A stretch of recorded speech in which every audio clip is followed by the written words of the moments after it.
this same movie again. Windows and doors can't keep me in. I feel my heart underneath my skin.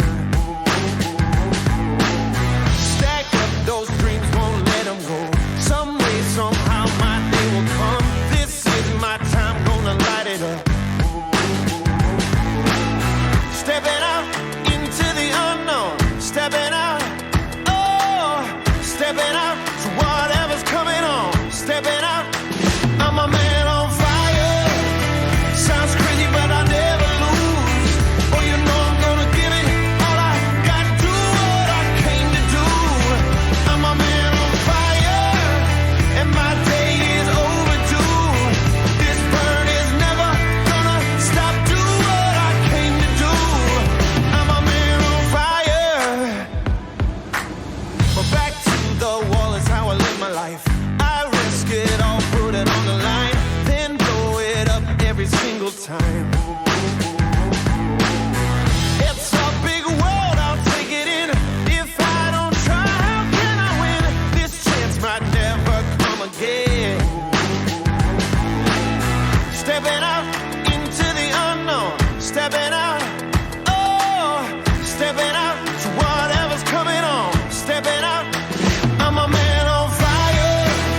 Sounds crazy, but I never lose.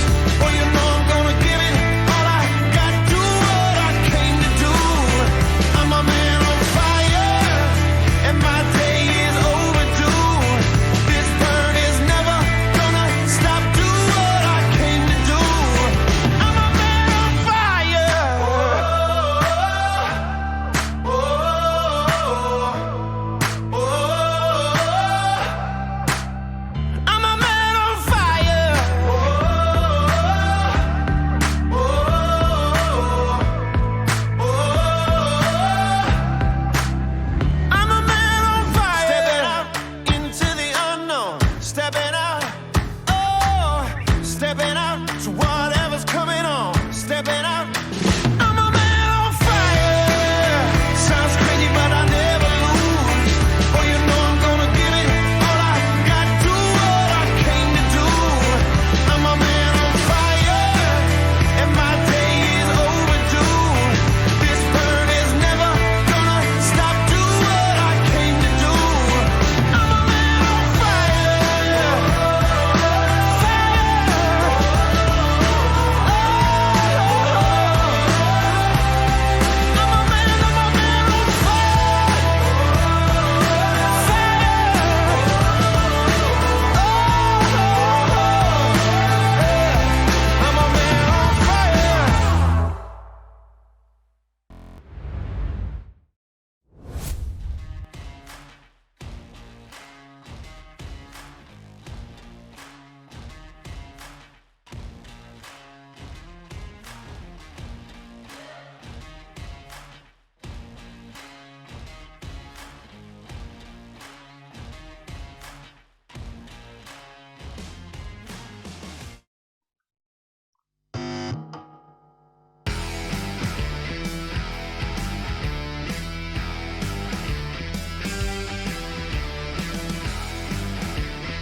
Happy Friday. It's July 22nd, 2022. It's Chris and Mark with the NWA Exchange Podcast.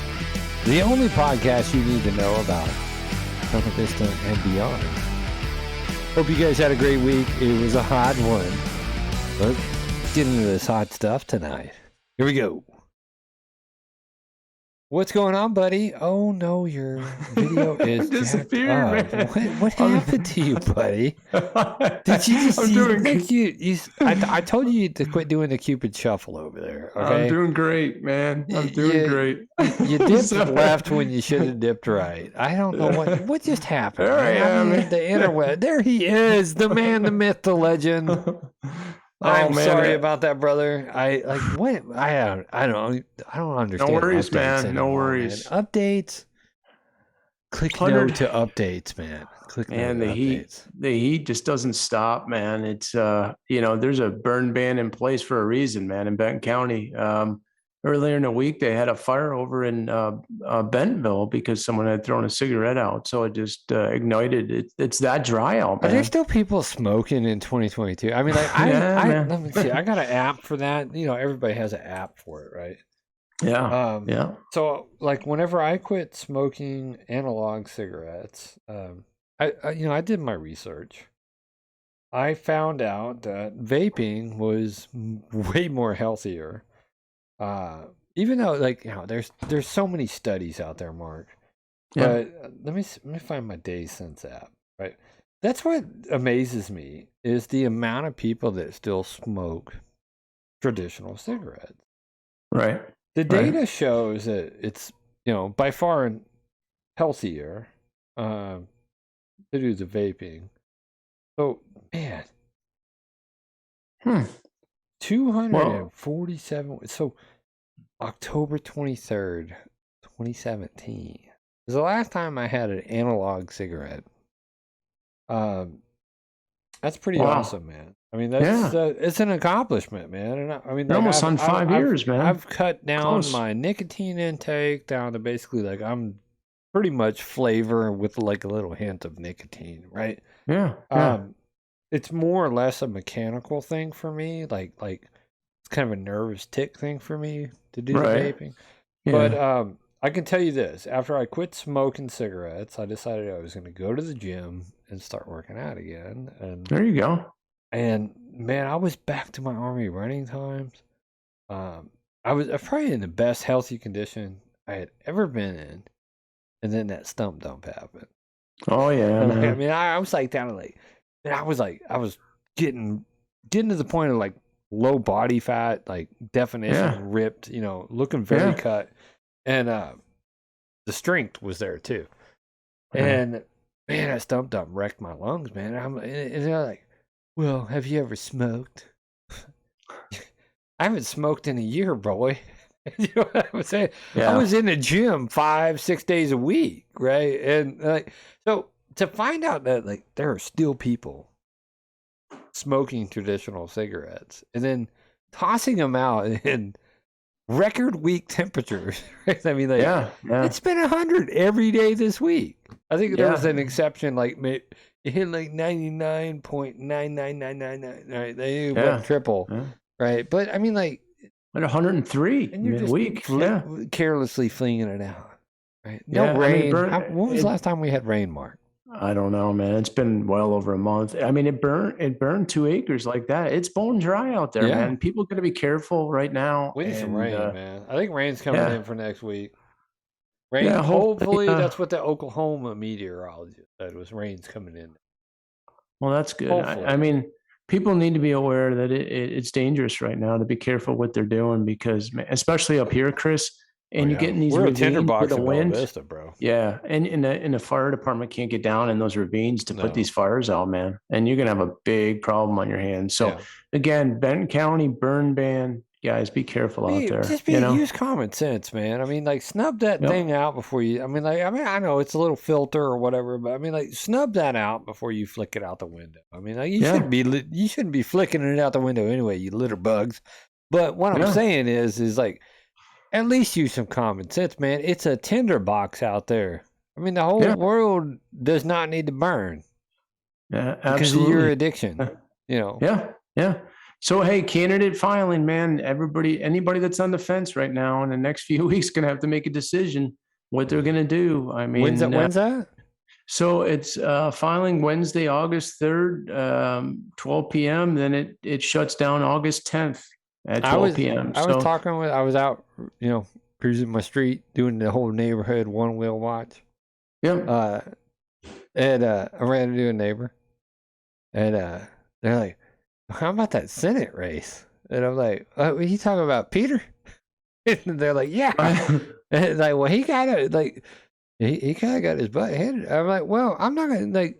I think he just didn't campaign hard enough, right? And they were asking me like for my honest opinion about the mayoral race and stuff. I said, right. I haven't ruled him out yet. I mean, like, the guy threw his name in the hat first. He's like, I'm not gonna run for mayor again, right? Yeah, you said that before to me. I said, I'm not ruling him out. I said, the filing date's coming up next month. Yeah. And I would not be surprised if this Joker just decides he's going to throw his name in the hat. He only has a few weeks left. I'm surprised. We'll see who comes up, who pops out. I mean, it's. I already said it though. Be interesting. That's the type of person that just can't relinquish power. You were all in on that, like heck, show one. Exactly. You were all into that. I mean, probably 4 months ago. He's a nice guy, man. If you sit down and talk with him, But we need leadership right now. I mean, I'm not disparaging the guy at all, man. I just think like his leadership style is not what is needed at this time. American communities at this time. Yeah, I totally agree with you, Chris. Totally agree. I wish him the best, though. I mean, like, I really do. I mean, like, you have to think about somebody who's up in their 70s, 60s, 70s, right? And like the mental aspect of like, I'm going to run for a political office. I understand it, right? Like people run for political office after they've retired from their normal 9-to-5 job, right? I understand that, right? They still feel that they have something to give, right? But when you got more time behind you than you have ahead of you, enjoy that retirement, Pete. Really, really, bro. I mean, like, I hope that you go down to Florida and spend time with your grandchildren.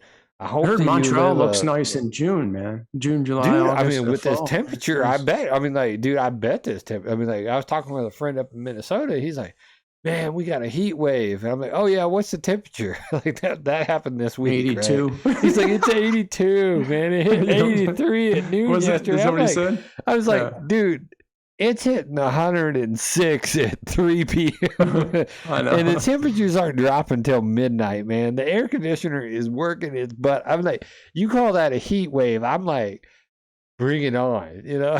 Yeah. But I mean, I really do.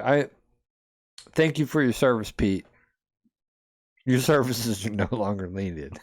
Like, go enjoy your retirement, your life, hanging out with your grandchildren. We don't harbor bad feelings. Man. Hey, man, I mean, I don't. I mean, like like I said, I've forgiven all the transgressions a long time ago. I don't think that you're the guy that we need right now to do what needs to happen. Yeah. Right. I totally agree. It made some good points. Yeah. Hey, we talked about North Song Wild Bird Rehabilitation release last week. Phenomenal turnout. Yeah, you made it out there and you posted some video to our Facebook page. Yeah, Michelle and Quinn got some video for us. They were excited at the turnout there. People came out, and I'm hoping in the future that they're going to have a few more of those, Chris, for us. So this production guys sucks, man. I mean, like I'm like, your camera's all messed up. Oh, that's okay. That's all right. So I know we had it. Hold on. Yeah, that release Saturday. I mean, it was nice to have that out here, and I'm thinking we're going to see more of these after that turnout. I've been to a few down in Rogers and a few other areas, and I can't recall a turnout big. I'll stop. Yeah, this is your video, man, from the release of this owl, man. It's a beautiful animal too, man. Yeah, I really wish I could have made it out there. This Look is at the that bird, man. That bird is just beautiful. It's so stoic, man. Oh yeah. The way that animal it shows no emotion or whatever. It's like like poker face stoic bird right there. Wow. You were right up on it, too. The other one was the actual release. I'm so glad you made it down there, man. No, I didn't get down there. The kids were down there. Oh, Michelle Michelle and Quinn were down there, yeah. Well, thanks for the footage, Michelle and Quinn. Look at that bird. They're happy to be like, I'm out of here. Peace out. Yeah. Wow. That's a great moment, man. That's a great moment for our community. And that was down over there by Allen's. They call it the butterfly. Yeah. Yeah. Right with the Brookesdale golf course right there, that area, you know. Did you see that the monarch butterfly? I saw a news article today or yesterday. The monarch butterfly is now being considered kind of like on the precipice of extinction. Wow. Yeah. I mean, I don't know, man. No, I didn't know that. Everybody need to quit spraying the weeds, man, and just let that yard grow now. I mean, like nature's going to do its thing, and yeah.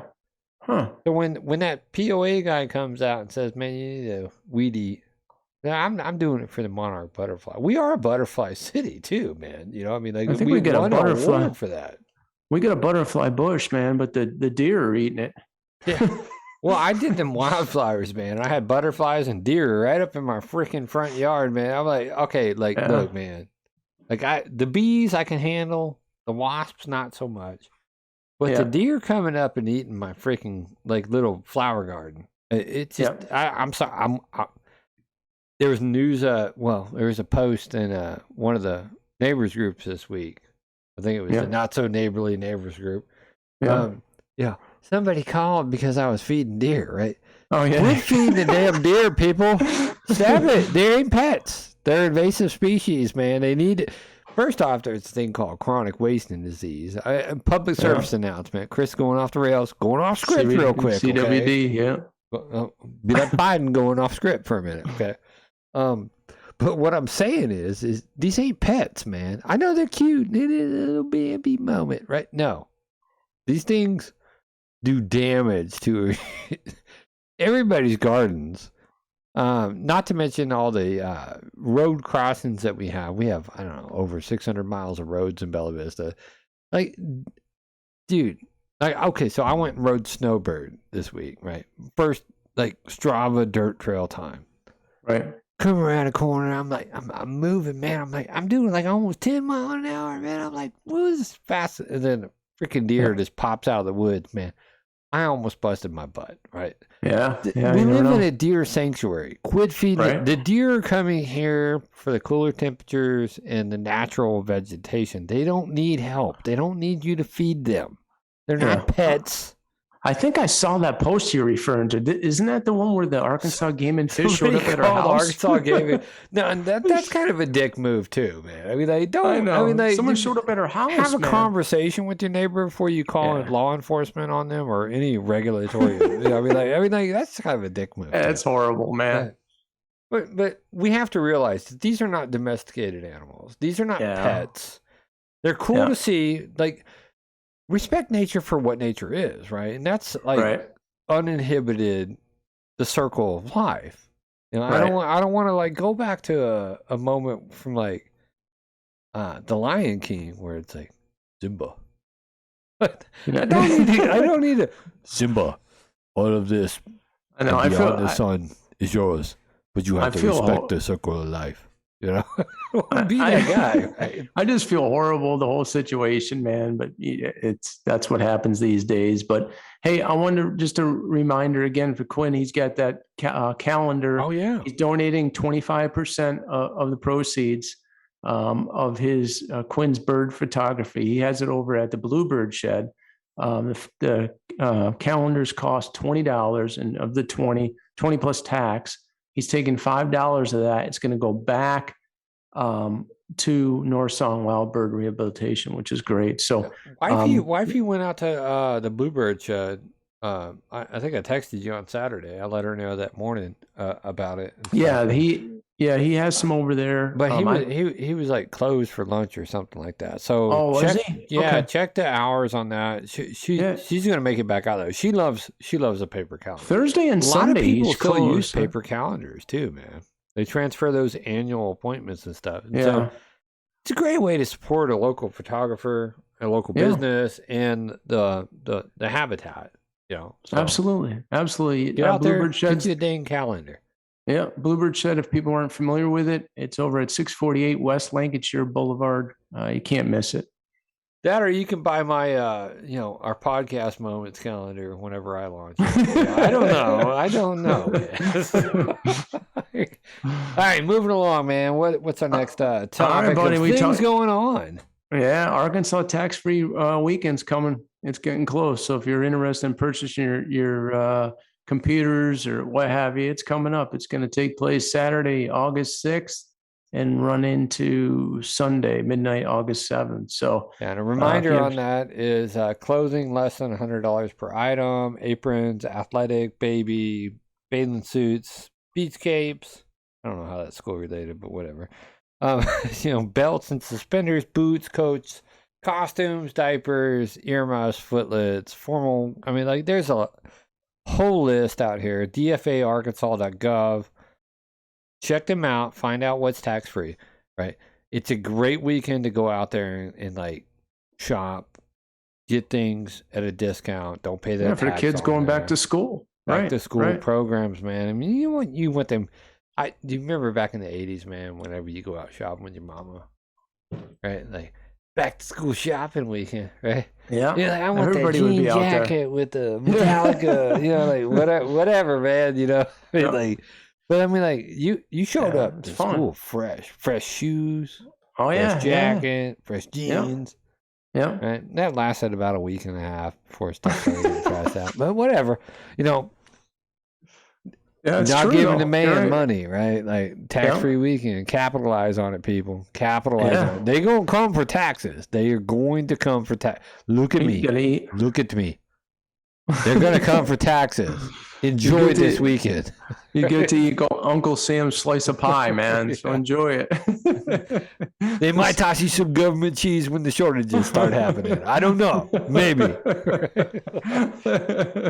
All right, man. The Bella Vista City Council meeting is Monday, July 25th. And man, the last one was a big one, right? This one's going to be, I think there's going to be a big turnout on this one, man. For some reason, I hear people talking and everybody's stirred up about this short-term rental thing going on still. I mean, I watched the work session, bro. Like they had a work session this Monday. Somebody was saying something about it. What happened with it? Did you watch it? Man, I watched it. And, Councilman Fowler had proposed this legislation, and he was a no-show. This meeting, this work session. He didn't show up. He was sick. I don't know. Last meeting he was a glad no-show. to see that he's okay now, though, man. I mean, he came in full force too, man. But he talked for like 50 minutes about. Are you serious? It had to have been over 50 minutes. I didn't get the stopwatch out. I looked. Did you get any video? There is video out on the YouTubes, man. Oh, great, a good friend, man. Like keep saying, man, the city should be publishing their own stuff, right? But they're not. They choose not to. They choose to keep people in the dark.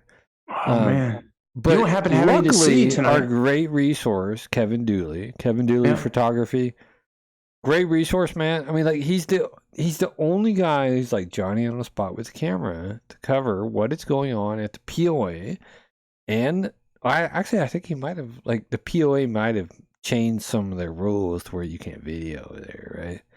Yep. So it's narrative, though, right? Transparency 101, right? Like, if you are going to air something, you air it and be 100% transparent. The city's not doing that, so Kevin Dooley's doing that. And the city's like, well, there's no reason to do that because we have a private citizen doing that. Bull hockey, but whatever. So Kevin Dooley posted this, but so I watched it, man. I watched a good portion of it. I'm over an hour and a half. And I'm just so the legislation was shot down. City council said we're going to table this till October, right? Yep. Wasn't good enough.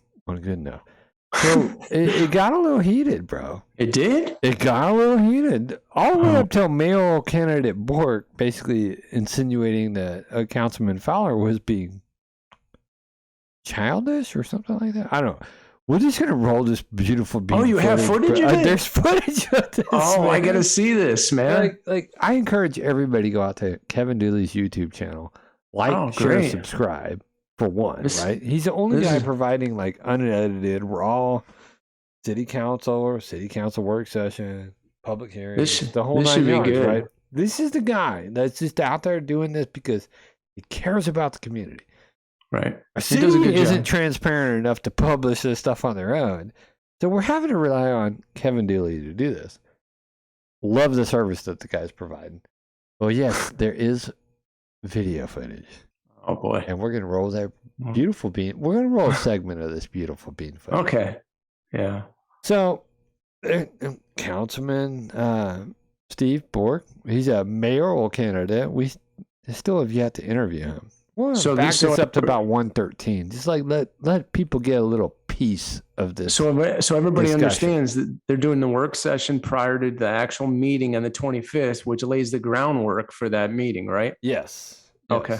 And like, well, I plan on proposing or whatnot, or we should talk about a proposal that might have flopped. And okay. But I mean, like after over 55 minutes of Doug talking about his short-term rental proposal, right? A lot of silence from the other city council. I mean, it was like it's almost like he was like, remember that city council meeting that we went to?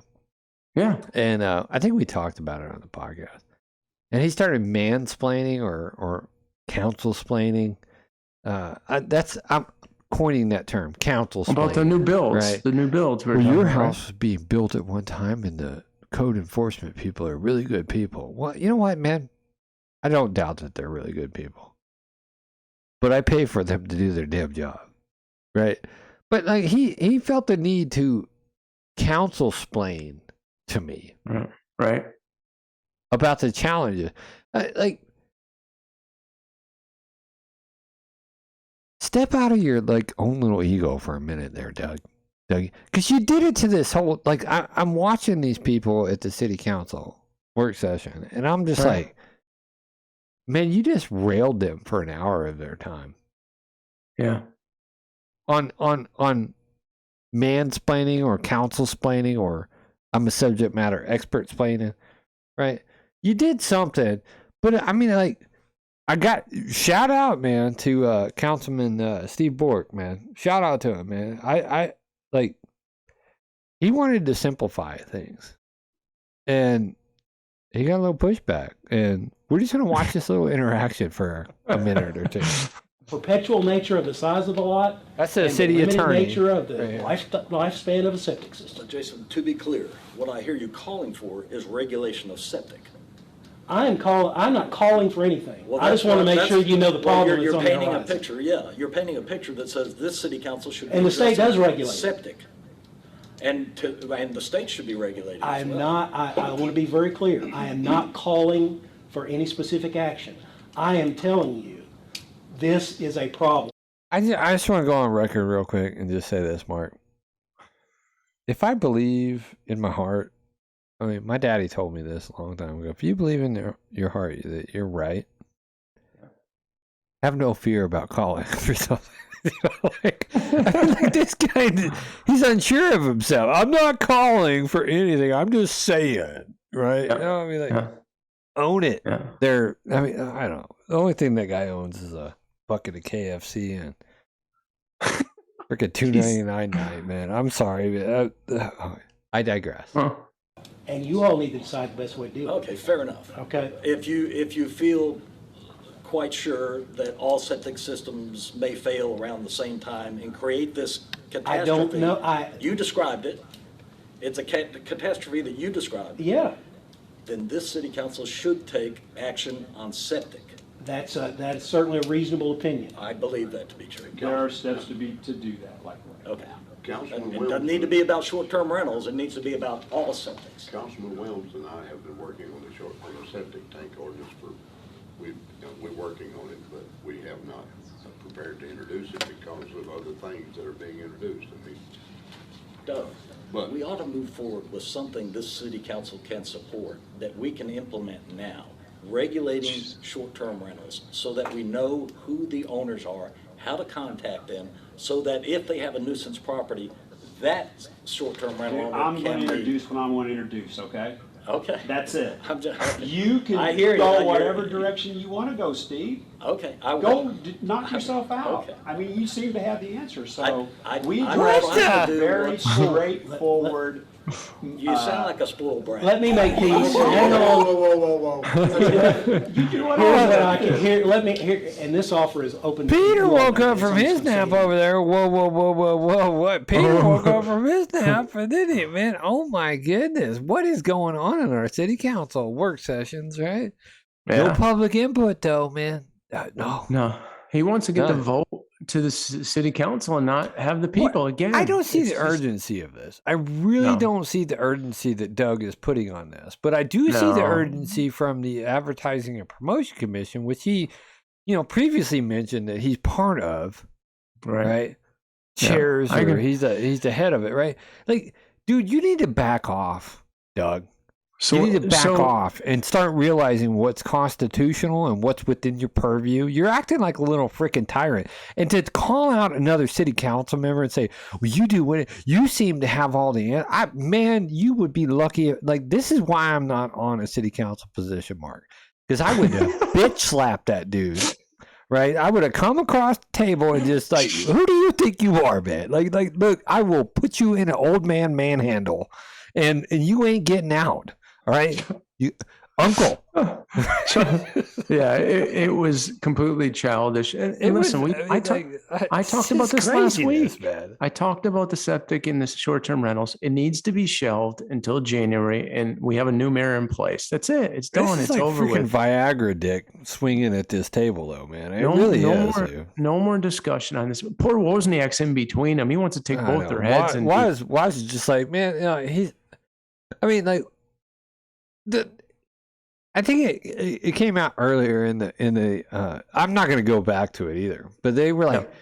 I think Steve Bork said, read the room, right? I mean, because everybody, after like 45, 50 minutes of him droning on about why this is the legislation that should be, like, this is not a unilateral decision there, Mr. Fowler. It's not, right? You're acting like a little tyrant, or I agree with Steve on this. You're Right. acting kind of spoiled because you have carte blanche. Like, maybe we need to just like, back the train up for a minute and say, I think so, because he's before determined. anything that is proposed by a councilman, it should be endorsed by another councilman Right. and reviewed by a city attorney before it's even proposed. That would have saved all of these gentlemen and women out in the others, because they asked Taylor for some input from community development. Like, it would have saved these people at least an hour of their life. Right? Yeah. But like, this went on like about like mansplaining and why he's like, and it's like, Fowler, you need to read the room. I think I think Steve He's Bork, just- man, he took a page from the NWA Exchange podcast and said, read the room, man. Yeah, I mean, really. Hey, Fowler's determined to push this legislation July 25th. So everybody Yeah. needs to come out and stay on top of this. Again, man, this is what we talked about. Everybody needs to show up on Monday and be like, dude, you need to back off. Yeah. Who elected you to be like the short-term rental community development czar?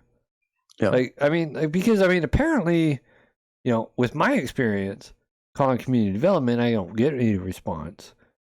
But if I call Doug Fowler, I get response, right? And other Right. city council members have said they don't get the same response that Doug gets, right? Right. So he's got a little clout somewhere, but he needs to be knocked down off that little pedestal a little bit and realize that he is a public servant. Yeah. Quit For sure. quit Wow, I looking didn't for know- monetary opportunities to exploit short-term rental owners, right?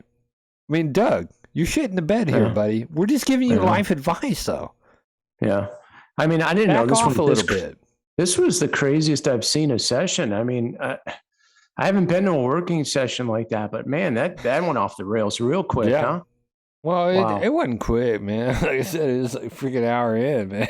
So it was You it know, was smoldering before it just turned yeah. into But I mean, I think he just blaze. kept on throwing punches, man. And finally, Right. people are just like, Well, you already said he's going to do it 90% of the regardless. stuff that was in the original proposed legislation was unenforceable, one, with the resources that we have. Right? And we talked about that. Yeah, we talked did. about it. We can go back to Right. that podcast if we need to, but What I'm saying is a lot of it was like unenforceable with the resources they have, not realistic. And then on top of it, there was a lot of unconstitutional stuff in there, right? I mean, opening themselves up for lawsuits, which comes out of the taxpayer's pocket eventually whenever they start paying out lawsuit. Again, where does the city council roll up to, Chris? Well, the mayor, who was he was asleep Just the whole sitting there time, other than whenever he said he called Doug Feller Charlie. He's like, whoa. That was the most leadership I've seen, like, out of the guy in, like, I don't know, 8 years, man. Yeah. Wow. This is, well, hey, you know what? We'll see what happens Monday, July 25th. Everybody needs to make sure that they're getting out there and taking an active role. They need to take an active role, though. You need to start holding your civic leaders accountable. Take an active role, engage them. Don't be scared of these people. Like, I see so many people show up to city council meetings, and look, man, I do public speaking every now and then, but talking on a podcast between me and you with unknowns is a lot easier than showing up to the podium, right? Right. Yeah. But you have to realize these people aren't above you. They're not above you. Go in there and speak your mind. Speak your mind. Don't be scared. These people have no power over you. You have power over them. Right. Remember that, right? Quit being so nervous about actually standing up for yourself. Show up to a city council meeting. Make sure your voice is heard.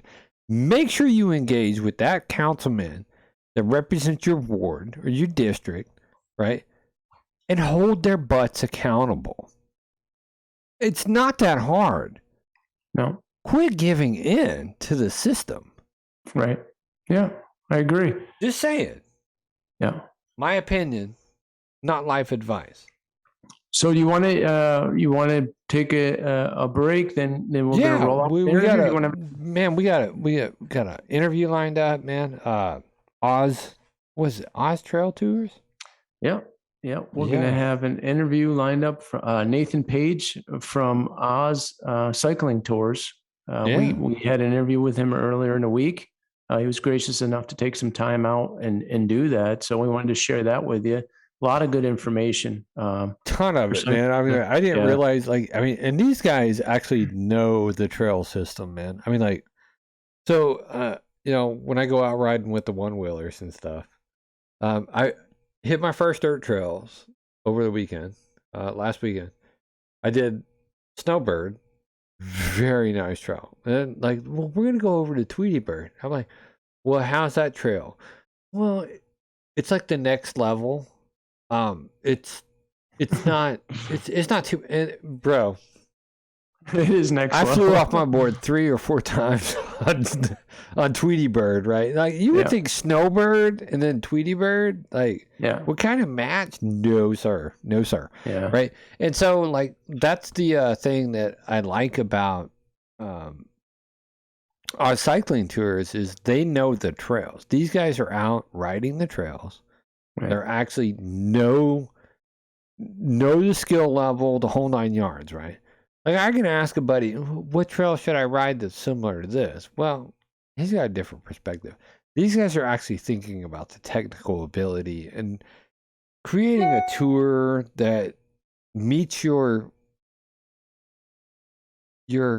objective, your destination. Like, if you're coming here to ride trails, these guys are going to give you that experience. Yeah, they can tailor it to your skill level and your needs, man. That's what's nice about that. Yeah. We'll go a quick break.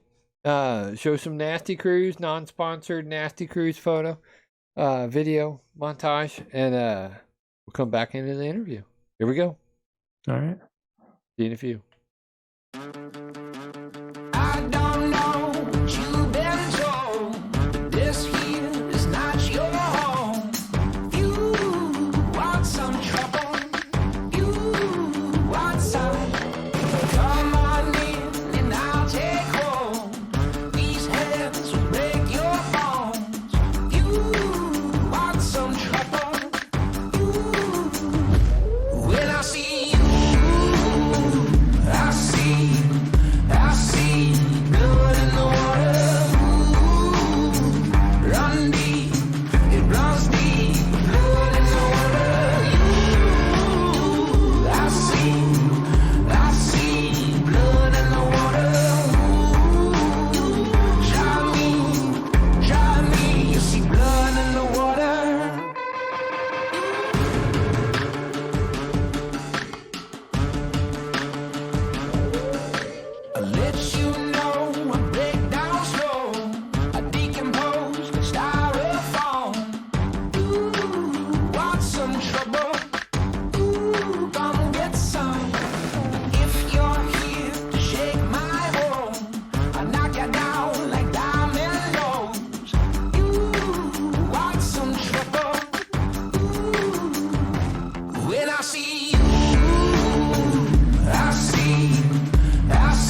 Okay.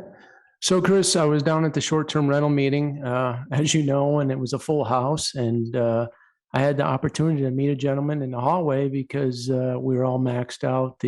I guess the amount of people, occupants in that room wouldn't allow any more in there. The police chief was there blocking the door. So I had a great opportunity to meet Nathan Paige from Oz Cycling Tours. And we struck up a conversation for a while, and I had a discussion with having him come on our show. I talked to him briefly, and really was interesting conversation. So I thought I'd bring him on tonight. I know, Bella Vista and Bentonville and all areas south of here, all the way down to Fayetteville and, Eureka Springs and what have you. So big biking growth area. So we're happy to have him here tonight for everybody. So.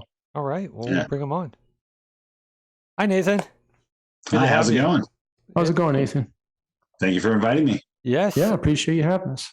So you run a Oz Cycling Tours. You're part owner of that? Yes, I'm co-owners with the West brothers that are born and raised Bentonville. They actually used to live kind of right around A Street area. So they watched the back 40 get built, Little Sugar. I mean, everything grow from that point. So they've been here the whole lives, and it's been cool to meet them and get to know the history. Same with like their father and everything, and hear all the stories of the town before, all the lakes were in place and where all the amazing fishing holes are, because, he drove through them with his Jeep way back in the day when they were just, valleys.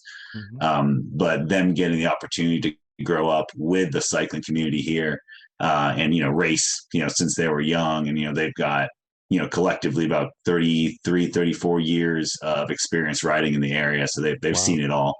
So it's been pretty awesome to join up with them and kickstart this kind of company and get it rolling. Yeah. Yeah. And awesome. So, you said they're native, from Bentonville, grew up here. So they really helped like with the vision of what, Northwest Arkansas could be with the trail system. Yeah. They raced with the NICA program and everything back in the day. So they were, probably bunch of the original riders that were really kind of pushing the race series and everything going forward. They grew up with the Waltons. They know Tom. I mean, we see him every once in a while on the trails. But because of that, we've kind of had a foothold in the community kind of before it actually became what it is right now. Well, it is definitely growing.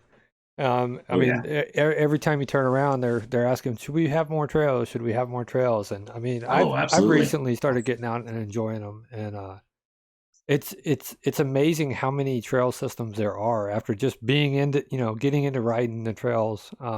We do have one by our house that we walk on, but actively looking for trails to ride and push myself, I think is what's even cooler. And so you're offering a tour of all the trail systems to help people find, I guess, what their experience level is or what kind of adventure they're looking for. Right. So what we do is we specifically ask our clients like what their skill level is, what of the area they've seen that they want to ride more specifically, whether it be a certain trail or a feature or a trail system.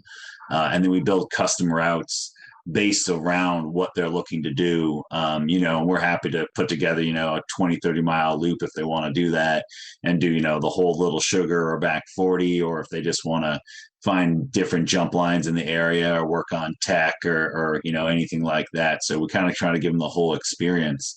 But we'll pick them up from wherever they're located, whether it be their house, their Airbnb, or their hotel, bring them to the trailhead that we've kind of set. And then we'll go from that trailhead to another trailhead if we need to, or if they want to, depending on how long the tour is. So we try to give them the best experience possible in the area. And since we're out riding every day, I mean, I can tell you the little bits and pieces of trails that are like you've only opened half of it, but most people don't know how to get to it. So we'll show you exactly how to get to it from wherever you're staying from, so you have a better idea of where to go once you're riding on your own, or if you want to book another tour, we're happy to show you even more. That's awesome. So what are they, 4 or 5 hour tours? And I guess my understanding, just reading your website, is you go on these tours with them, right? I mean, you bike with them, or someone from your team is with them at all times, right? Yeah. So we have 2 other guides that aren't owners, but Adam and Ryan both are guides with me. Okay. And yeah, we'll take an either 3 or 6 hour tour depending on what you want to do. We also do greenway tours and gravel tours, Okay. and those vary in a little bit of length depending on, like a mountain biking tour is 3 or 6 hours. But a gravel tour, we can do 4, 5, or 6 hours depending on how big of a loop you want to do. And if you want to do regular cycling, we'll build routes, they'll go all the way over to Siloam Springs, Wow. or way into Missouri if you want to do that. So it just kind of depends, but we're pretty flexible about like the time frame and the amenities that we'll supply on the trip. So obviously we bring supplies, food and water if you need it, and kind of the whole deal, plus all the tools you need in case anything happens. Yeah, that's awesome. Hey, you had told me briefly too, you were down in Eureka Springs. I didn't know you guys went down that far, but apparently you Yeah, did. I mean, some of the more ridiculous downhill trails would be over by Leatherwood. Okay. But we're happy to go all the way out there. Being new to the area and kind of exploring as much as possible. If you want to go out and ride at Ponca, closer to Jasper, Yeah. anything out there is more than game. Yeah. If you want to do it, we'd hope that a couple people would want to go, but we'll take a single rider out there if they want to do it, for a day. So you'll go best everywhere, experience man. possible. Oh yeah. I've ridden in almost all the trail systems. There's a couple that I haven't spent a lot of time in. I've only been Right. here a year. Okay. But people request, we go to Centennial or Devil's Den. Right. I love the Great Passion Play as far as the trails over there go. I've spent a couple of days there, and that's actually on the way out to Eureka. Well, actually, a little bit past. That's Eureka. your place, Chris. Yeah, that's where they did the dirt surfers challenges for the one wheeling out there, and they were Awesome. They did an enduro out there, and they did, I think it was a 7-segment race out there where guys were pushing it to the max, trying to get the fastest time on those trails. Man, it's an experience in its own. I mean, I know the mountain bike stuff. I went to the Bentonville Bike Fest and just got to see some of the technical abilities of the riders out there. And I know that's just, scratching the surface of the mountain biking community. But, every one of these sports has like a community in its own. And like, that's the one thing I'm noticing about like the one wheeling and the mountain biking community. It is a community of people that just want to push each other to be better. Yeah. And I mean, it's awesome what you do because you're actually doing something you love. And you're getting paid to do. You're paid to do what you love, and you get out and get exercise on top of it. How many jobs job opportunities do you get to actually go and exercise and get paid for it? Well, it's tricky. You usually have to create those opportunities, So that's the fun end of things, and growth with those companies is always really, really exciting. Because everyone wants to be involved, and we've done 8 stations for Rule of 3. We're actually set up to do stuff with Big Sugar Gravel and Little Sugar. We did the In-Town series, and kind of we were at Bike Fest. So we've done the whole kind of plethora of everything. And now I'm on the board actually for Bike and Brew, just through my connections at the Chamber of Commerce. We also host a Chamber of Commerce rides every Friday. And I say we've only really been in operation for like 2.5 years.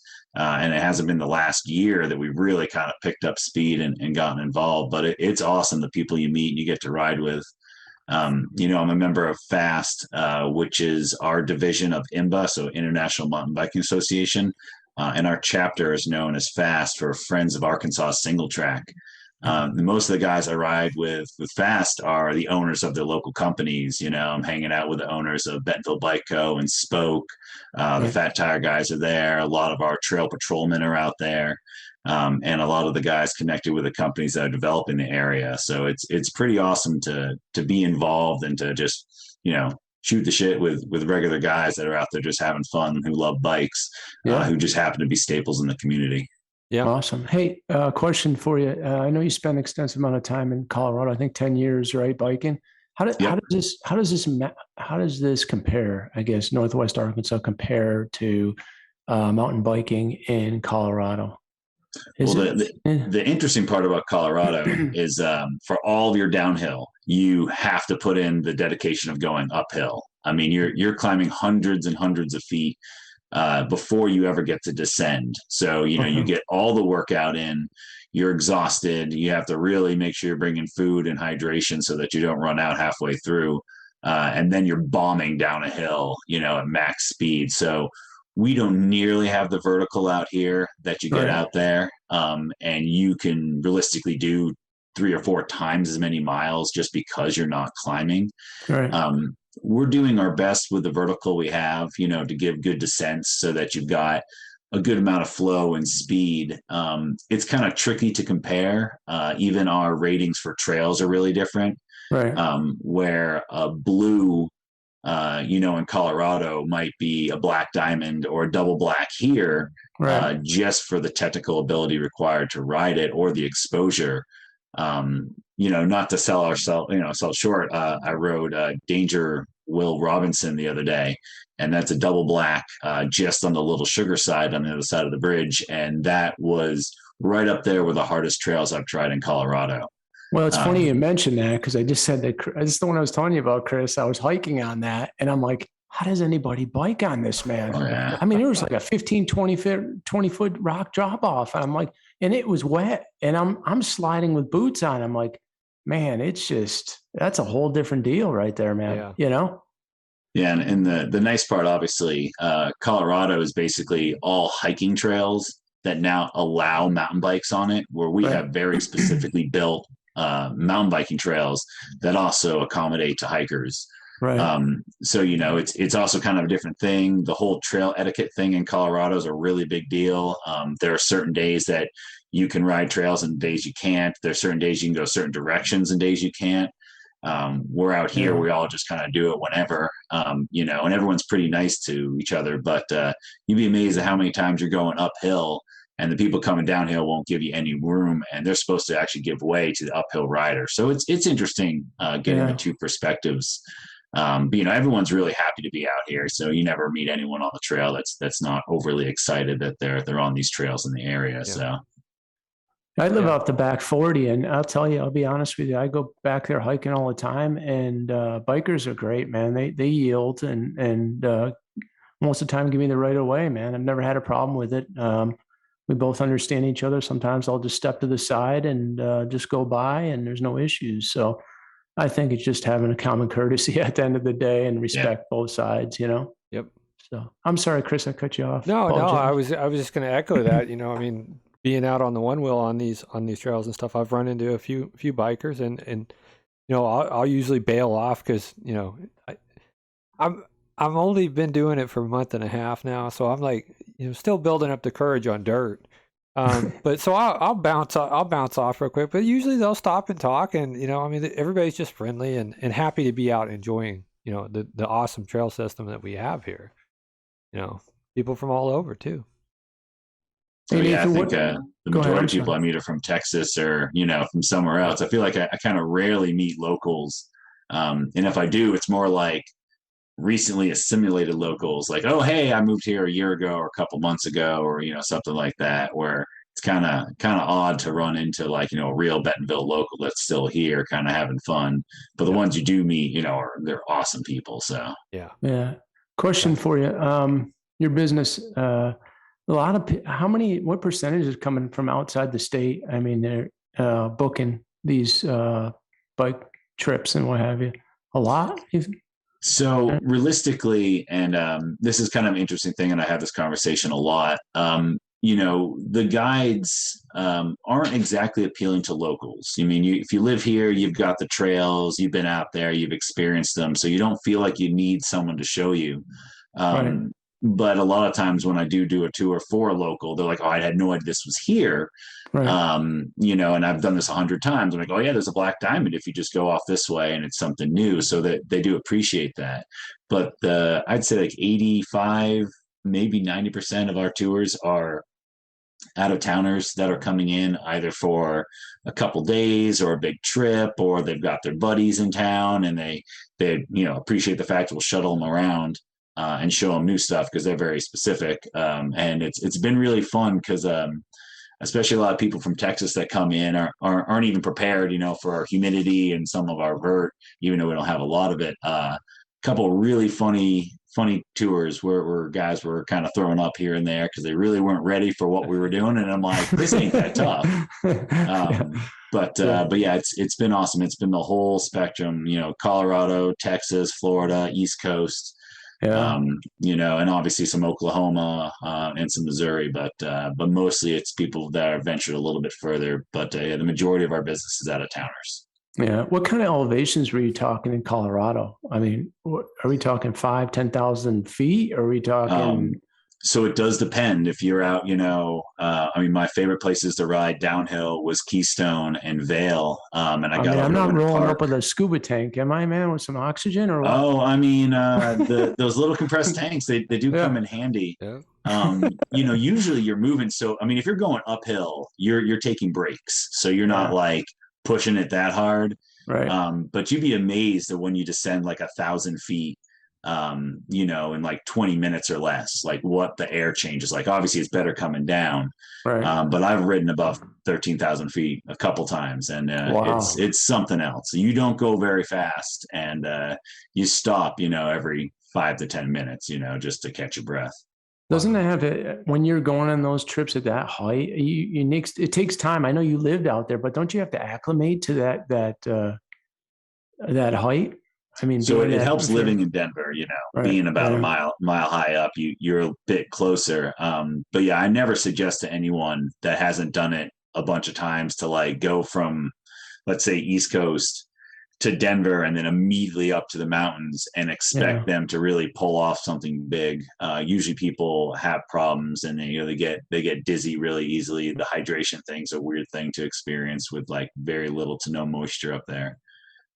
So it takes people by surprise. I've got my parents out there, and they're in their 70s, to climb some big peaks with me. And, and I'm like, I can do this in an hour. It took us like 4 or 5 hours. So those trails, like the bike trails, are they using the ski resorts? Is that where they're built off of, that area, or no? Or is it a totally separate area? Is there bike trails up through Vail, that area? Oh, absolutely. Okay. Yeah, there's the main downhill trails, and interestingly, and this is kind of the deal for a lot of areas that do have a skiing and snowboarding, mountain presence, where you don't have to take the lifts to get to the top. You can climb the fire roads. Usually they're getting like one run in. You're not doing multiple runs. Where if you're at a resort, you can take the chairlift to the top and then ride the downhill. Which gives you the opportunity to ride, downhill bikes that are much heavier and are certainly not for going uphill. But there's plenty of trails all in around Colorado that have no mountain, no ski resorts. So you're riding to it and riding around it at your own risk and at your own, fitness level. Okay. But there's lots of those. Okay. Someone that's new to biking, what kind of introduction would you give them to, where would you start them out? Someone that really wants to get into mountain biking and want to do a tour with you in Northwest Arkansas, what would you bring them?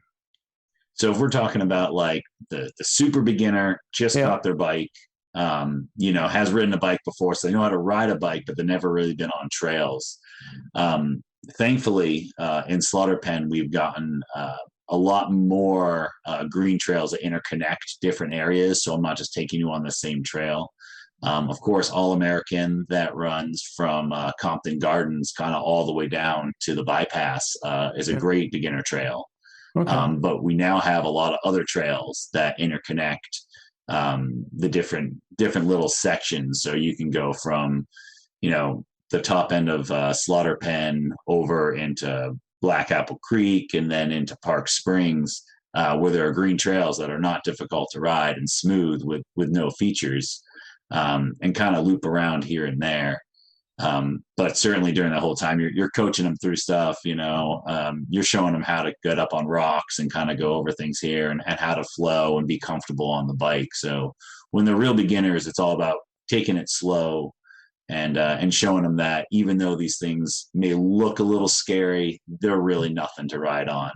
And you got to build that kind of confidence so that, when they're done riding in your tour, they're going back out, the next day to find the same trails and to build their confidence and skills.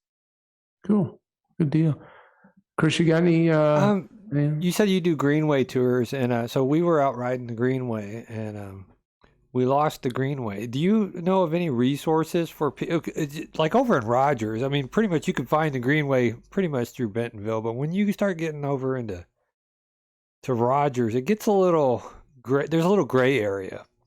So it cuts off here and there. And it's actually funny you're here in Bentonville because you can't ride it from here all the way there without getting off and getting back on. Yeah.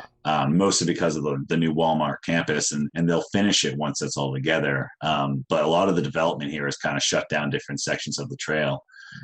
So there's a bunch of different apps you can get. Trail Forks is the one that we use more than others. They update a lot quicker than some of the other programs. There's ones that do update a lot faster, but it's been kind of my go-to.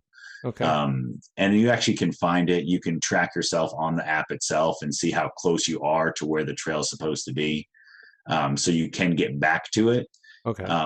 And as much as I love for all the trails that interconnect, you can find yourself going miles and miles down one way and then realize it doesn't come back. You actually have to turn around. Yeah.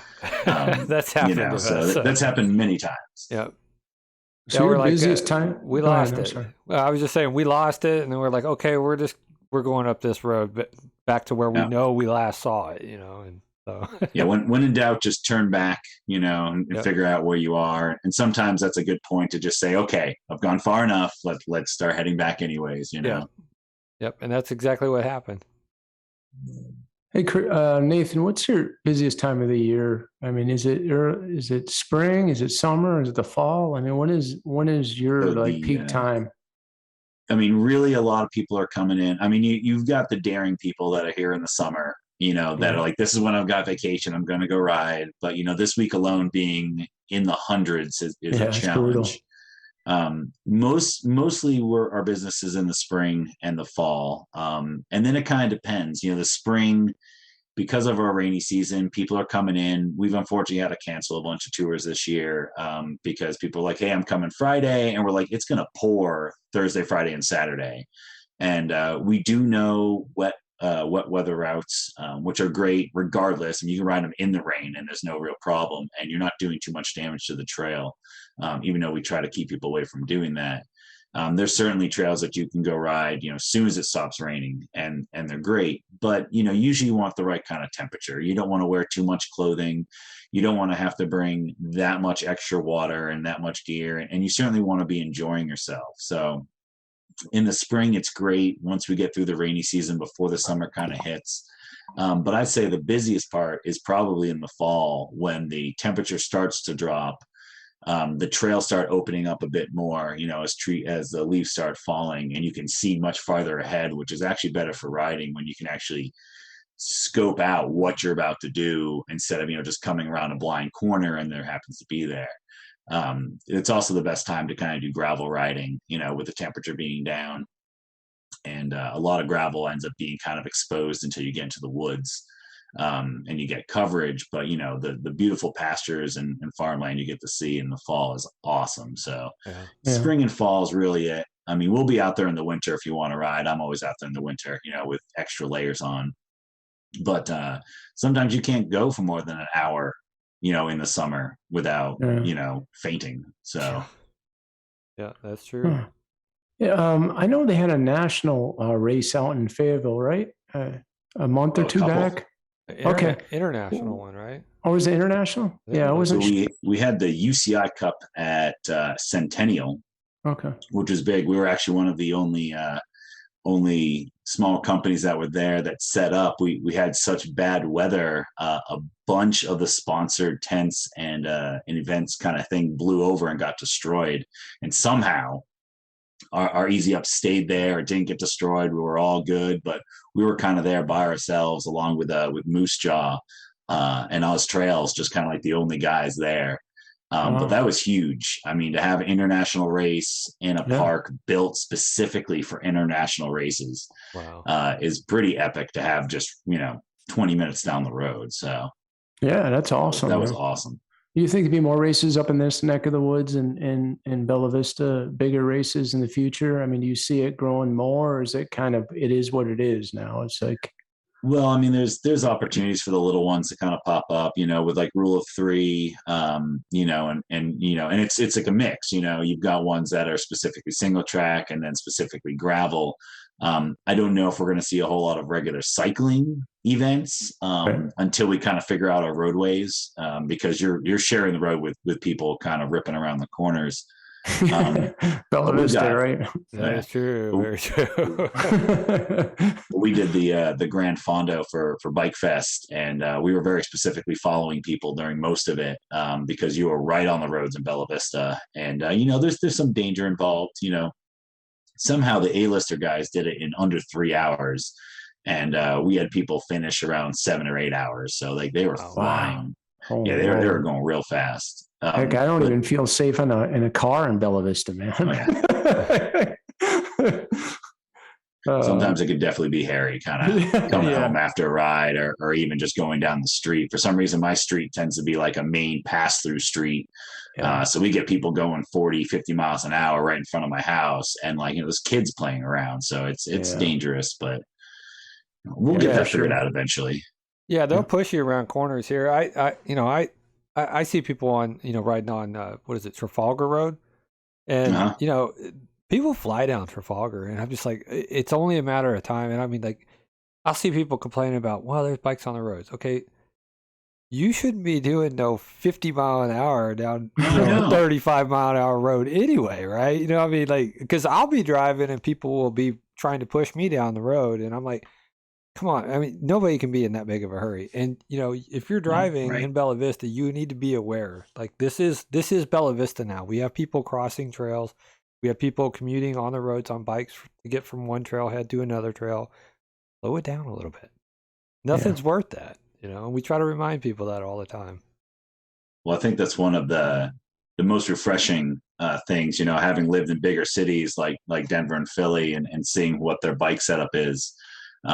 Coming here and actually seeing marked crossings with flashing lights that go on the moment a biker comes up to it, is awesome, because I mean, usually you just have someone going across the street and you have no idea.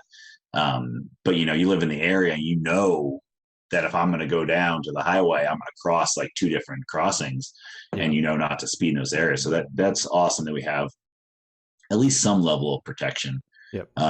With us giving back to it. But yeah, I mean, you'd be amazed at how many people just fly through that when people are sitting there on a bike, and complete disregard. So yeah. Well, Nathan, we really appreciate your time. If people need to get in touch with you, how do they reach out to you and make arrangements to come out and do a ride with you? Well, you can go on our website at ozcyclingtours.com. You can email us at info@ozcyclingtours.com. You can call our main line number at 978-729-5438. And you'll get one of us to actually talk to you about what you want to do. And please, call them and ask whatever question you got. But a lot of our info is online, and we have, a Facebook and an Instagram presence. If you want to kind of follow along on what we're doing, we try to post as much as possible about the different events. But if you see any of us wearing a jersey and you're around town, just wave and say hi, ask us a question. I'm more than happy to kind of point you out. You don't have to pay for a tour. I'll just point you where you need to go most of the time. So but yeah, we're very approachable. Awesome. We appreciate what you do, and we appreciate your time coming on here. And I'll make sure that we do follow you on the social medias, because we're always interested in these events, and we would like to share out information about events as they are up and coming. Well, awesome. Yeah, we appreciate you, Nathan. Yeah, this has been awesome. Thank you, guys. All right. Have a wonderful week. Bye-bye. Yeah, take care, Nathan. Bye.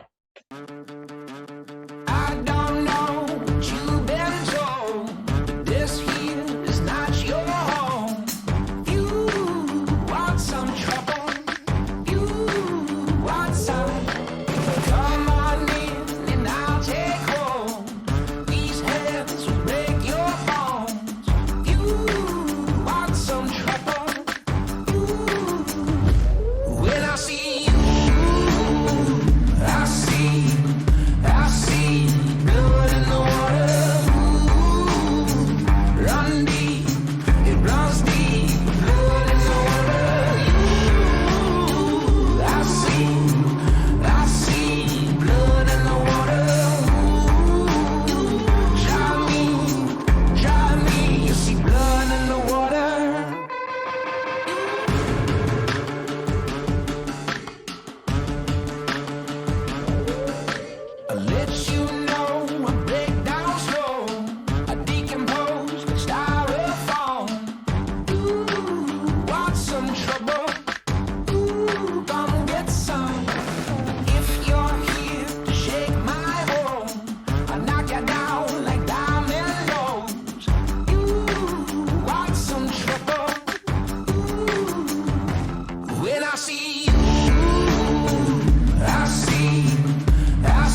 We are back from that short little break. Man, like we just talked about it with Nate too. Was the Passion of the Christ trail system that they have out there, and that's where they did dirt servers, and that's where that footage was shot. Man, these guys just like I always equate it to like this, Mark. I loved what they were doing out there, but at the same time, like I met so many spiritual people out there, and they're like they're hanging out at the feet of Jesus, man, doing what they love, and like that's kind of like a little. I really appreciate the invite out there. You know, I mean, like, it was a good time. I got out there one day with you, and it was man, good people. Makes you feel younger, man. It does, but I mean, like the amount of people that we met that were just so awesome. Was like the thing about community that I was talking about, man. It's like there are really good people that are passionate about what they do, and like there's no barriers there. There's just like living in the moment, talking about what they do. Yeah. Screw all the other crap. Screw taxes. Screw politics, right? Yeah. These are just genuinely good people that just want to enjoy the most out of life. Yeah. That they get. For sure. You know what I'm saying? Like, how many people could actually like take a lesson from this generation that's like, screw everything else, man. I'm here to live my life, right? Yeah, yeah. And that's how I felt with I felt that way with Nathan Paige with cycling tours. I mean, you could tell he thoroughly enjoys what he does, man. About it, man. He loves it. And like that's what everybody should be getting out of life, right? I mean, like everybody is so locked down to these schedules and 9 to 5 in it, and I mean, it's stress. But like getting out, like the one thing I've noticed, getting out on the trail system, doing something I enjoy. And I used to skateboard back in the day whenever I was a young kid. And I snowboarded whenever I lived up in Washington State. Done it a couple times since. But it's like, that's what I really enjoyed. Like whenever I was growing up, I was a little skater boy, right? Like skate punk, right? Right. You know, and this is back before, like, this is Pal Peralta Rips, Jeff Kendall Santa Cruz's. I mean, like, these were the fish boards. This double inverted stuff, man, that's new to me, right? I mean, I was riding little freaking kicker ramps and stuff like that on the old Pal Peralta Rib, Jeff Kendall Santa Cruz, man. That was my first board, Jeff Kendall Santa Cruz, man. And these were like old school skateboarding things, and like the one wheel brings me back to that time, just like snowboarding did, right? Because I mean, it's one direction, man, down, right? You can invert, you can do whatever, right? But I mean, it's still one direction. You're going that direction, right? And so the whole one wheel, I don't really leverage the backwards portion of it. And I ride the way I ride. So I don't know. I like being passionate about something, and like it takes you to that moment. Like that's what I guess I'm going here. The one wheel thing, it took me back to that moment whenever I was like probably happiest in my life. Just like riding the lightning. It's all me. It's like golf. Whenever I got into golf, I'm not in competition with anybody else except the course and myself, right? And that's the one wheeling thing for me.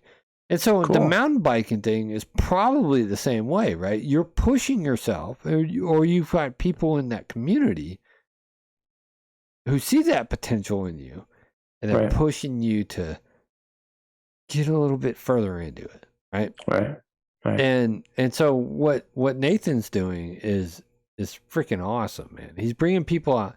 He's asking them the questions. What is your skill level? What have you rode? Right? And he probably, I would venture to say he knows. I mean, they're an avid biking community, right? You don't think all the owners of this have rode those trail sections and like have an understanding of what somebody what if you rode in Colorado, right? And so chances are he's rode those in Colorado, and he's like, yeah, okay, so you've rode this.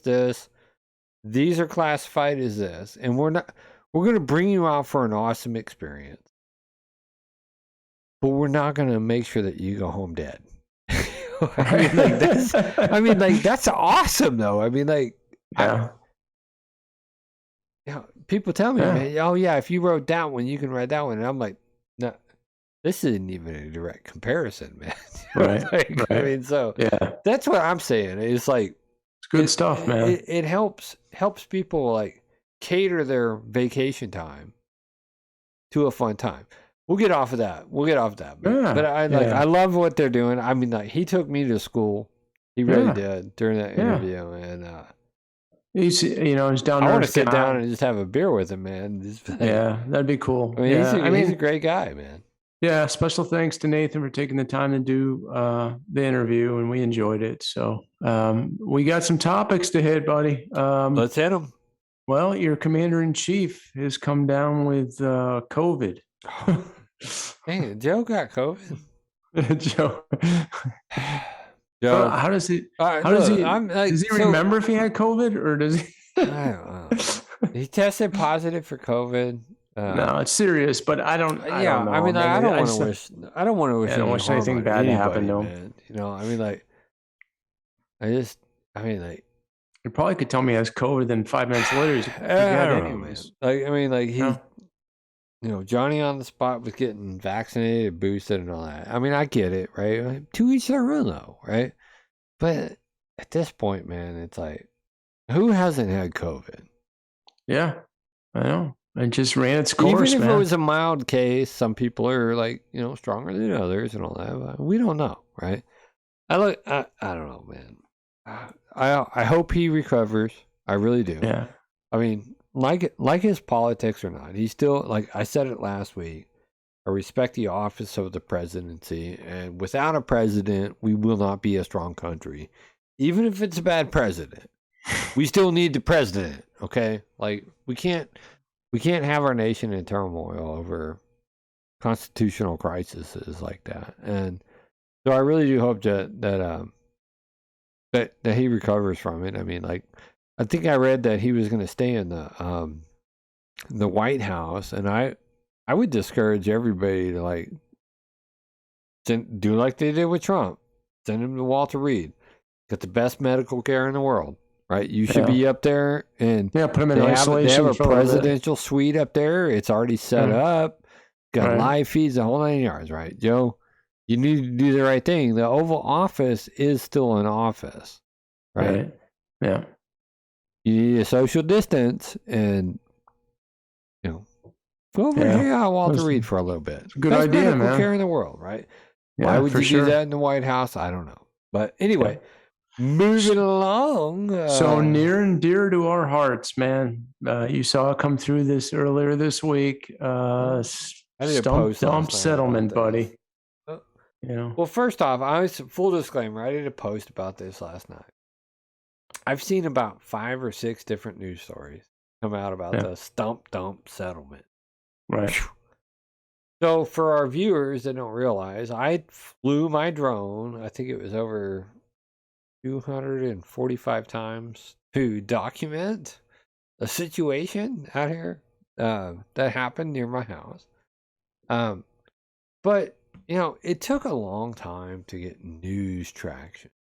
And I don't know. There's a settlement case that was released, I don't know, how many, 3-4 days ago. And I saw the first news story about it. Well, that's cool. Thank goodness for those people. Then another news story came out that just totally contradicted that first news story. And I'm like, okay. Yeah. Well, and then like 6 or 7 freaking news stories come out. And I'm like, the funny thing is that even with 6 or 7 news stories that were jacked up, man. Yeah. Right? Like, they just had like inaccurate information. Right? They were Johnny on the spot. after the settlement was announced, right? I mean, like, it took us 4 months to even break national news when the damn fire was going on. Man. Right. I find it funny, man. It's like, man, maybe I need to be making better friends, Mark. I don't know. You know, like, but I think, you know what? I'm happy. I'm happy that it settled. You know, I don't know. Read 7 different articles. We'll just have to see what my feelings are afterwards, right? Well, I don't think a lot of these news people are vetting the information is the problem. They're just grabbing it and just running with it. It's like journalism's gone now. It's more like a blog type thing. It's like be Johnny on the spot. Get it out first, right? Right. I mean, like that's even really if it what isn't it boils accurate. down to. Right. I got to And be a the lot of breaking news guy. No, you don't, man. Right. I would have more respect for somebody saying, "Let me pump the brakes and make sure that I have accurate information." Yeah. Versus like even if you want to break it with very vague details, right? Yeah. I don't know, maybe, but like to put out false details and then do a retraction or update or correction. Well, that's what they're doing. The corrections are coming through left Corrections and right. are coming through like crazy. Confused people. So for anybody that doesn't know, there was a fire that burned for approximately a year. I'm saying approximately. I think it was like 3 weeks shy of a year, maybe. And so,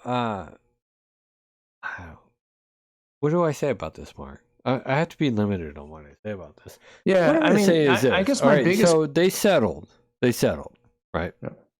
And so there were 3 people that were deemed worthy of being sued by the state. And justices that got into, well, I'll just shut up.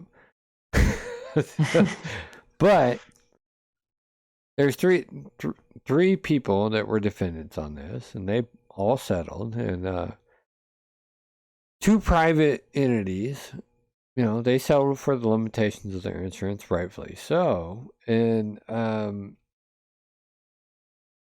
I don't know, the big fish on here settled for another amount, but now they're coming out and I think the biggest thing here, the takeaway was that just the information, the inaccuracies of the intel that's coming out and you know, the perception, you know. Right, yeah. Well, the original perception was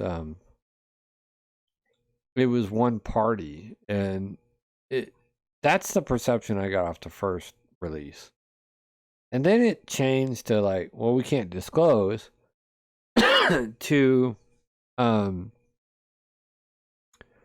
these are the amounts, right? Right. By each party. And so there's a little bit of faith in there, right? You know, a little bit of faith that like somebody's calling it out, they corrected it. And so I'm just reading the news, just letting you know, I'm just reading the news.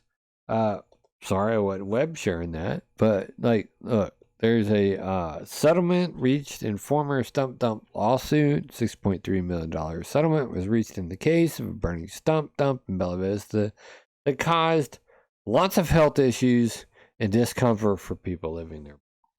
100% accurate right there, right? They're getting better on this story, though. But the fact that this made AP news, I think it was, here we go. Let's bump on over. July 20th. The news story was published July 20th. I don't think the news was released until like what, July 19th? Maybe it was the first news story that we saw. Yeah. The Associated Press picked this up like it was like lint on a coworker's jacket. like, hey buddy, you got a little something there. Right? I mean, they just picked it right up, man. Yeah. Something going on here, Willis.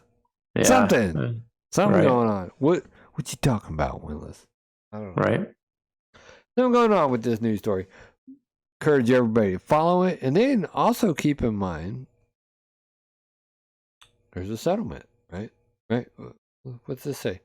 The lawsuit had sought compensation for the harm. Residents said they suffered from the smoke of noxious fumes. Blase.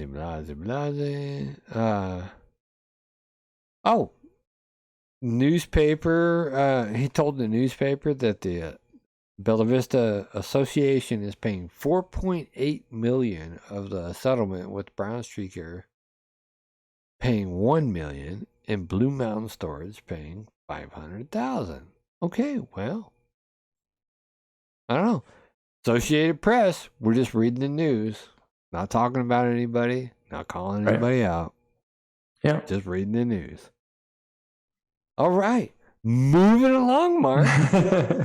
So Bentonville School Board, we talked about that briefly, and you wanted to hit on that tonight before we wrap up.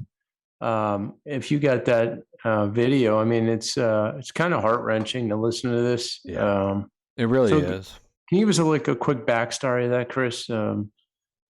Yeah, I mean, the school board of Bentonville, they've had some challenges with responding to public, and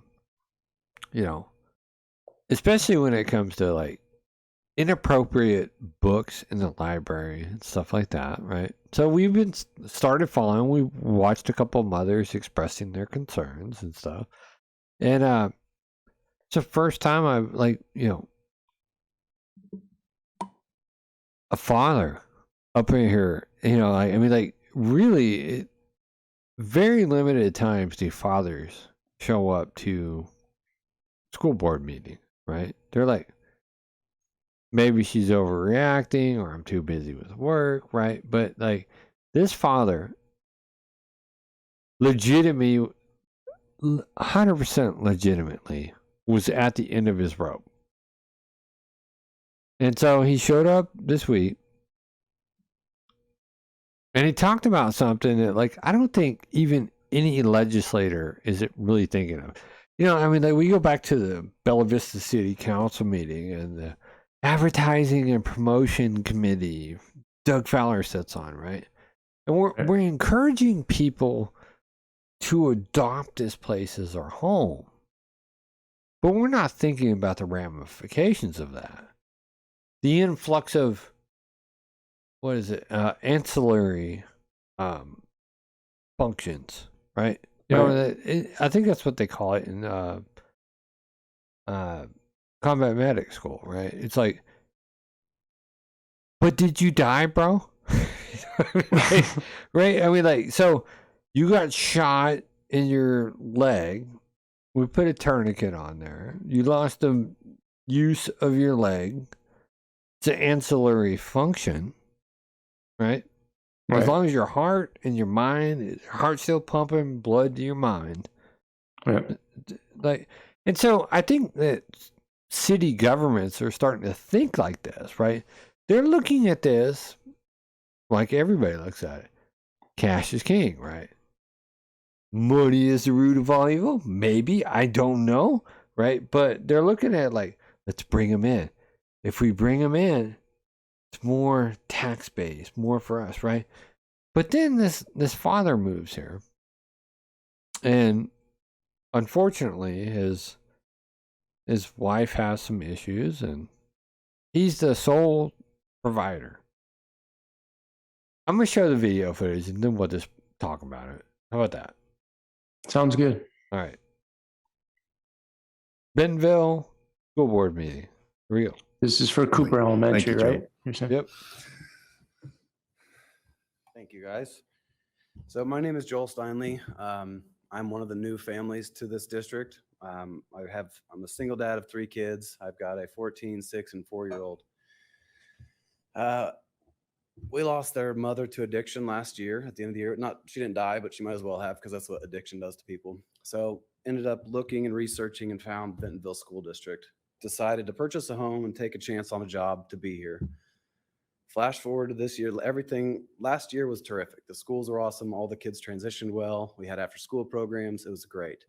Now this year, I find myself in a position to where there's no available care for my 5-year-old. I have exhausted every single resource through Cooper. I understand that the staffing for the Adventure Club was cut substantially. However, they had 18 available spots, 14 of which were full when registration started. Boys and Girls Club, of course, is 6 and up. So I'm there. I have, through my work, I have a company called ComPsych, or a benefit called ComPsych, that helps do tedious tasks for you, such as like find a lawyer, doctor, after school care.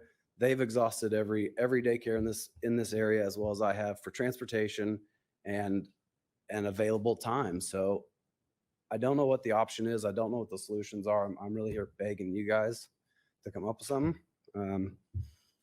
There's been a lot of emotion involved with it, because now at the end of the day, it comes down to maybe have to sell the house, uproot the kids, and get back out of here, because my job's not going to let me to be part-time for the next 9 months. I've asked the district if it was possible to shuttle my youngest to the high school to meet up with my oldest and ride the bus home from that point. Not a lot of positive feedback or response there, of course. There's a lot of liability, which I understand.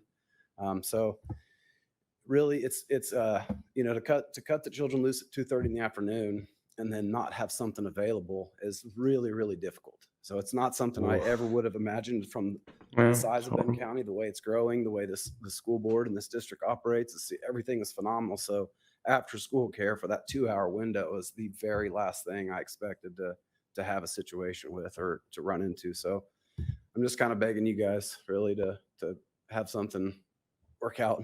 That's my last chance. So that's really all I have. I appreciate you very much. Totally respectful, totally in the moment, showed a little bit of emotion. But, here's my thing, Mark, is we're inviting people to Northwest Arkansas to build their lives here. We have awesome recreational communities, right? This is a solvable problem. Oh, there's no doubt. This is 100. I think we just talked with Nathan, right? Right. Like, could there not be an after-school mountain biker program? Yeah, it could be. Could there not be an after-school one-wheel program? Right? Like, I'm talking to Nasty Rob right now, right? Right. Like, these are solvable problems. Right. If people just say, look, we have a void here. Yeah. Right? We've built up this empire of a mountain biking mecca, but we haven't thought about the people that we invited here. Right? Are the resources for childcare available? Right. It shouldn't come at the taxpayer's expense. We have enough of a community here in Northwest Arkansas to fix this problem. Oh, there's no doubt. Listening to this story is heart-wrenching. You could see, man, he's his voice crack. Man. Yeah, he's the sole provider for his kids. He rolled the dice, moved to Northwest Arkansas. Yeah. Family stuff happened. He's the sole provider. He's like, I've exhausted every avenue to get one of my 3 children after school care. There's no options available. Right. And then even whenever I say I'm willing to sacrifice my child's childhood to watch their younger sibling, like many of Gen Xers did, right? Like us, right? Yeah. We were latchkey kids, bro. Right? Just go home, make yourself a snack, can't use the oven until you're 10, right? Yep. Those were the rules, right? Yeah. Don't turn on the oven. You can, if you were lucky enough to have a microwave, man, you could have some Hot Pockets or some pizza rolls, right? Totina's pizza rolls, right? Yeah. But that was life back then. But we're inviting people here. Our school systems are letting kids out early. Right? Yeah. Early AF. So most parents work till 4:30. Yeah, and we talked about this before. So why not have a rotation in the school? Maybe the teachers, or have someone else come in. They open up the gymnasium. You just keep the kids in there. Let them play. Let them play basketball, soccer, whatever. Run around. Training or right. And then dude, in Louisiana, man, the coach had boxing. Yeah. Boy, man, if you got caught in a fight, he saw you guys fighting at school, he's like, you're staying after school, and you guys are boxing. There's definitely options. He was the guy that loved boxing. So if you got into a fist fight with a kid in class, Oh, it wasn't over. Right. You were going to have a sanctioned fight by coach back in the day, man. You know, I mean, Right. coach is going to make sure he didn't get out of hand, but he's going to make sure that you wore gloves, proper headgear. You know, and he was going to get your crap out, and then you know what? At the end of the day, you'll probably be best friends. Yeah. You know? No doubt. No doubt. I mean, I have 3 kids. I can relate to him. I understand. But this is a correctable situation. There's no doubt in my Easily mind. fixable, right? I mean, Yeah. like we need more. Just need- We need more organizations that are promoting, like, you know, a community to step in and say, we can offer after school programs for mountain biking, one wheeling, Right. rock climbing. I mean, think about it. Benville, man. Before the pandemic, I was taking my kid to climb, right? Yep. He was climbing up them rock wall. Dude, I got into it. I was like, man, this is fun, man. Climbing up, smacking the top of the rail and stuff. And so, like, there's so many opportunities for these businesses that are making a ton of money off of tourism and promotion, which the taxpayer is paying for, to actually give back to the community and provide services for a child like this struggling father needs right now. It's somebody to just give him a couple of hours where his kid is safe, right? He can finish out his workday. He's doing the best he can. I mean, that's the thing that like broke me up.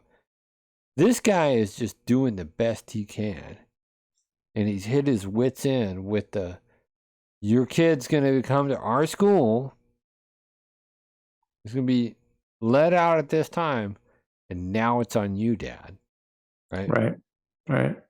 Yeah. Well, hopefully they can figure something else out to help them. I think we need to do a call for action. You know, I mean, like with any of these companies, you know, just to, can you guys like provide a couple hours of mentorship for young children to do a sport that they love? That would be awesome, man. It really would. There's a lot of volunteers in Bella Vista too in this community, but I mean, I'm sure we'd be more than happy to help him out, whether it's at the school, meeting someone at the school to help them where they're, you know, to spend those 2 hours or whatever it takes to do that. So, what a great show tonight, Chris. It takes a village, though, man. It takes a village to. It takes a lot of diversity to build a community. Right. And obviously, it takes everybody's effort. I mean, if that's showing up to city council meeting, stepping in, providing input, even if you don't think your idea is a great idea, throw it out there. I throw mine out there, like you know, maybe Nasty's Float Shop wants to like start mentoring kids. I don't know. Throwing it out there, and we'll see what happens. Right. Right. You never but at know. the end of the day, you know, the worst thing that you can do is say nothing. Right. No. Yeah, for sure. Up. Start getting involved in your community. Start taking notice of your city council meeting. Start making sure that they know who you are, what you stand for, and that you're willing to hold them accountable. That's it. That's all I got, brother. Great points, man. Yeah, I enjoyed it. All right. We hope you have a safe, happy, healthy, humble week. Hopefully we get some rain next week, bro. Yeah. A smidge of it. No, smidge. Man, yeah. Remember to stay hydrated. I went out this week and I was dehydrated when I started. Well, I was feeling it about 30 minutes in, man. And I'm sure it's brutal out there, man. Yeah. Yeah. If you think you are hydrated, drink at least 4 glasses of water. And then tell me that you were hydrated. It is bad, man. I mean, like, it drains you, man. And, like, these temperatures that we're dealing with right now are temperatures kind of like in Arizona. You don't sweat, right? So you don't realize how much bodily fluids you're sweating, but there's a lot evaporating off your butt before you even realize you're sweating. Right. Yeah. 100%, right? And that happens like Arizona, like this week alone was like I'm not a heavy sweater, believe it or not, right? But if I'm sweating, then it's freaking hot, right? And so I was sweaty this week, and I'm like, man, I'm feeling it, right? And I'm like, yeah, what did I do in Arizona? I drank water all the time because, like, I would start to get microfeels. Yeah. And if I was sweating in Arizona, that meant I was dehydrated. I mean, like, that meant my body was running, like, it was purging everything, right? Because I don't sweat a lot. And I've been sweating a lot this week, man. It's been bad this week. I'm like, yeah, absolutely. But you know what? Get out there, acclimate. And I told my friend this. They're like, my air conditioner's been working overtime this week. Well, one, your air conditioner should never be in direct sunlight. Right? So if it is, put a easy up. But two, set that thermostat at 76. Go outside. Force yourself to go outside for an hour. Right? Yeah. And then when you walk in, you're going to appreciate 76 on a whole nother level. Yeah. And you're going to be helping out with the power grid. Believe it or not, that little 3 degrees helps out with the power grid. So, totally. Public service announcement. Y'all stay safe. Y'all stay healthy. We will not be back next week, are we? Right? We'll be the following week. Are we doing the NWA Exchange barbecue next weekend or? Yeah, there we go. Well, I don't know. Well, I don't. We may or may not be back next week. We'll see. I think we had something on the calendar. I can find the calendar. I think we got something on the calendar, but we will, regardless, we'll air a previous episode. You know, let you guys get reacquainted to the early version of us. All right, everybody, have a good weekend. Take care, y'all. We done.